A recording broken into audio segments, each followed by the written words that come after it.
Hello friends, we'll continue the chapter that is about lubrication and the bearing. Okay, so we'll come across last class what is the meaning of lubricant and types of lubricants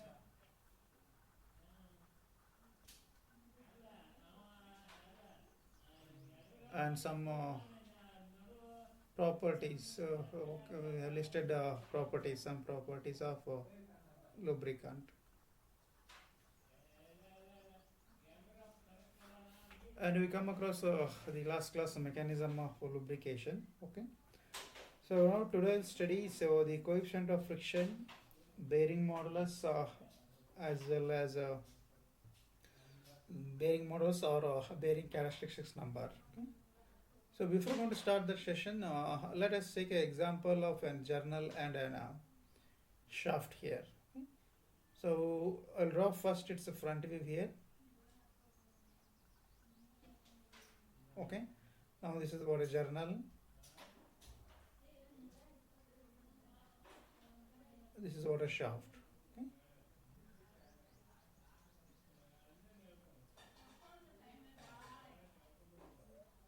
Now if we consider its a side view,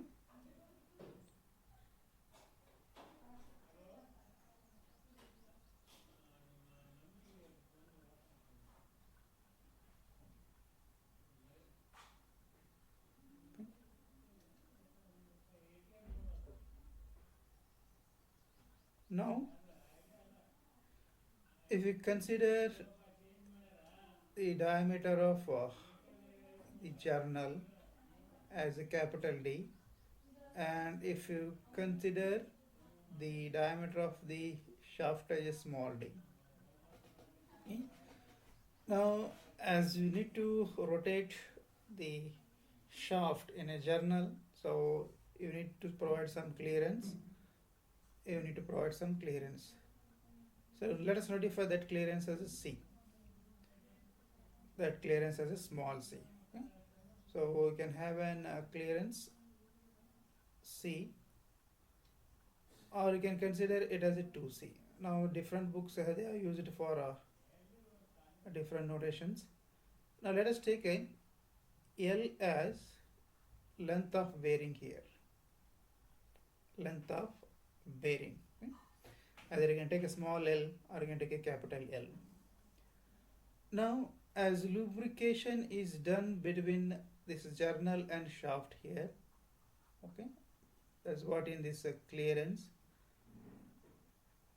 Now the coefficient of friction is mainly concerned with the parameters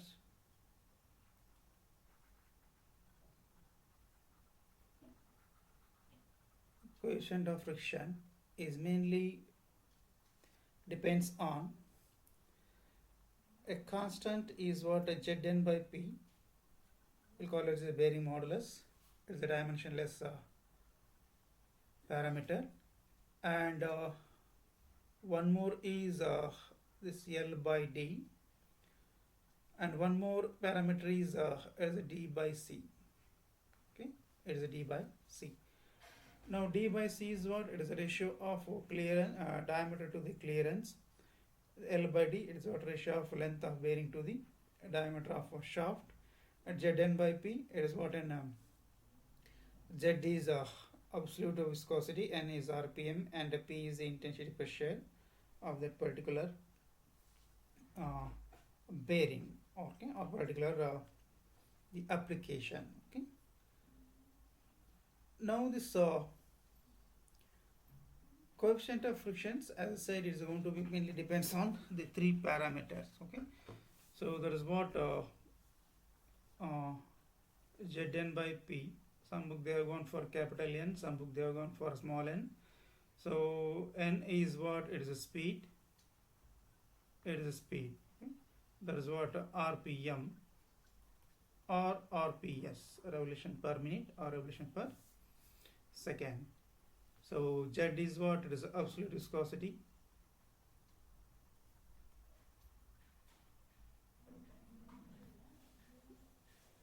this is what Pascal second, and P is intensity of pressure.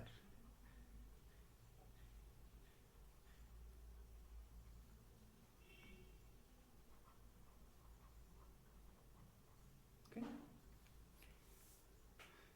So we'll see what are the parameters associated with coefficient of friction. So while deriving the Petrov's equation, now we just have in mind the coefficient of friction of the lubricant is mainly depends on these three parameters. One is what? It is Zn by P. This is called as an bearing modulus. Some book they have noted it as a C. Some book they have gone for it as a capital K. Okay. Now one more is L by D. This is what length of bearing to the shaft diameter of the shaft. One more is D by C. It is what a clearance ratio. Okay. It is what clearance ratio. So D is what a diameter of shaft and C is the clearance. Now regarding based on the ratio here, based on ratio you can say what type of bearing it has, whether it is a square, whether it is a large, whether it is a short. Okay. You can define the type of bearing based on the L by D ratio. Now before we want to start this session, so let us go for what are the purposes of lubricants here. Now purposes of lubricant.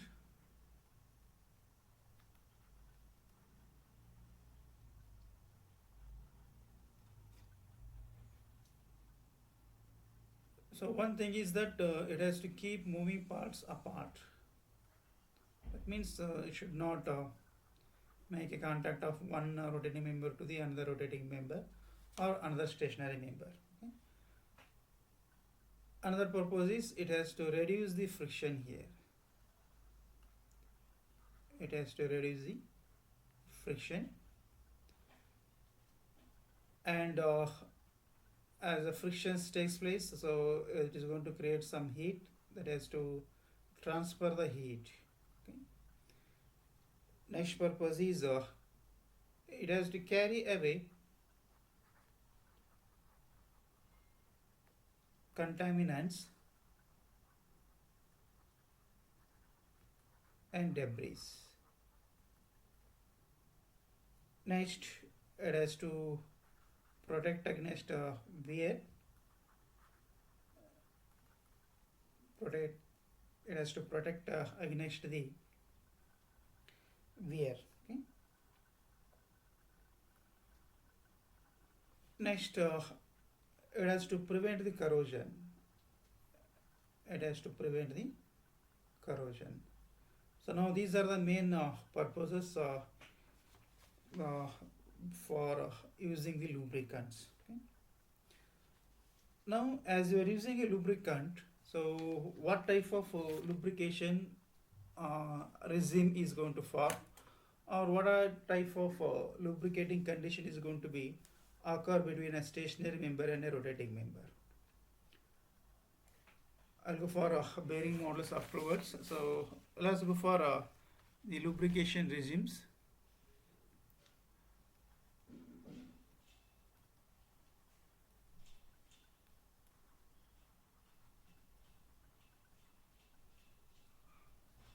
Or types of lubricating conditions.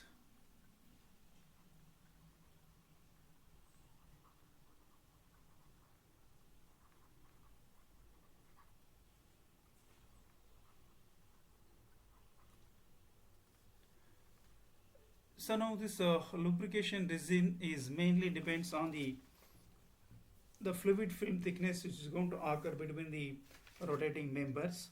That is what between journal and shaft, or between bearings and rotating members. Okay. So now in bearing, so we are going to get mainly four type of lubricating conditions.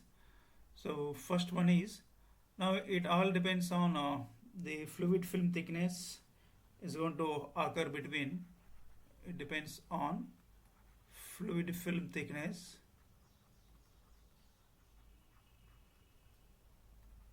in lubrication.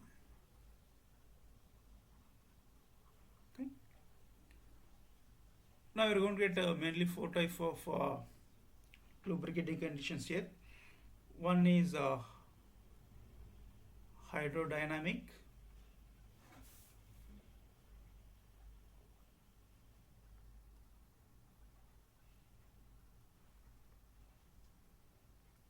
Second one is elastohydrodynamic.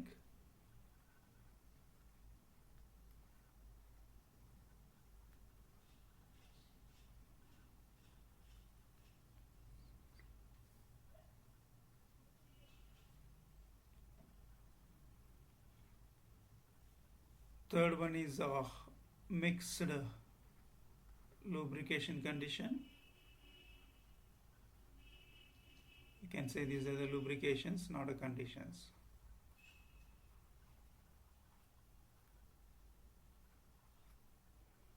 And fourth one is boundary lubrication.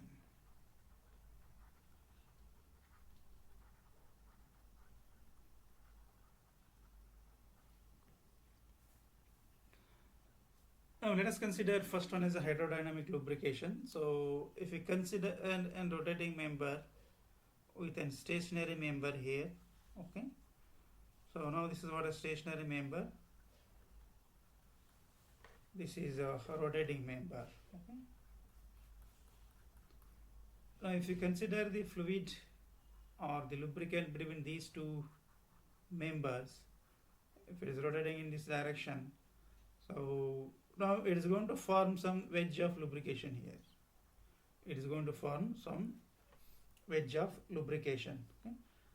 Suppose if the thickness is thick here, if you consider, or if the thickness is thick, okay, then you can call it as a hydrodynamic lubrication. Then you can call it as a hydrodynamic lubrication. In hydrodynamic lubrications, there is no any metal to metal contact. Purely you are going to get a lubricant between the two members which are sliding or which are rotating each other. Okay. Now it has also some high shear strength. It has also some high shear strength. So all those parameters are again depends on, so what is the speed of the bearing, what type of load it is going to carry, and what is the operating temperature. So all those things are going to be considered while defining hydrodynamic lubrications. So next, elastohydrodynamic lubrication is of a similar nature, but the thing is that instead of thickness as a thick, you are going to get a very thin thickness here. You are going to get a thin thickness. Now here in elastohydrodynamic lubrication, so thickness is thin here. Thickness is thin, as allowing it has some high shear strength which can sustain the loads here. Next one is mixed lubrication. So mixed lubrication is what a combination of the boundary lubrication. It is what combination of boundary lubrication and hydrodynamic lubrication. And it is a combination of hydrodynamic lubrication. So before we want to get this mixed lubrication, so let us see what is the boundary lubrication.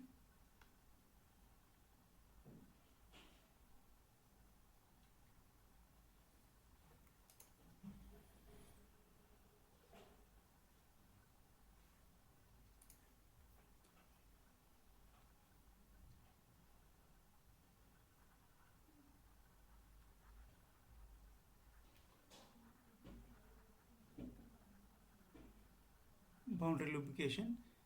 So in this boundary lubrication, what happens? So even though if you are supplying the lubricant, so there is a contact of surface to surface here. This is what one surface of the element,